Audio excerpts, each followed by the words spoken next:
আল্লাহ পাক প্রতিদিন এই শেষ আসমানে নেমে আসে, সে বান্দাদেরকে ডাকতে থাকে যে বান্দা আলা মিন মুস্তাগফিরিন ফায়াগফির আল্লাহ, আলা মিন মুস্তাগফিরিন ফায়াগফির আল্লাহ, কে কে গুনাহ করেছিস আমার কাছে আয়। আল্লাহ প্রতিদিন ডাকতে থাকে বান্দা আয় না, একবার আয়, একবার আয়, একবার আয়, একবার আয়।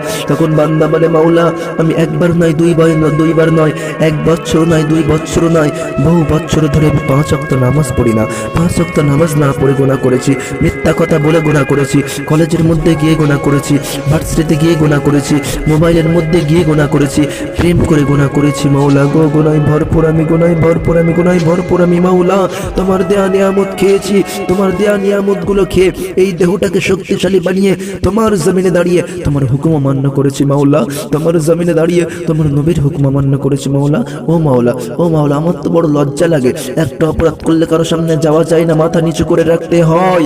আমি তো 1000টা অপরাধ করেছি, আমি কোথায় যাব? ও মাওলা আমি কোথায় যাব? তখন আল্লাহ পাক বলে বান্দারে এই পৃথিবীর শ্রেষ্ঠ উদাহরণ হলো মায়ার জন্য, মমতার জন্য, দরদের জন্য, মমতার জন্য মায়ের উপমা দেওয়া হয়, মায়ের উপমা দেওয়া হয়। ও বান্দা তুই শোন, তুই শোন, কখনো যদি তুই দেখিস তোর মায়ের দরজা তোর জন্য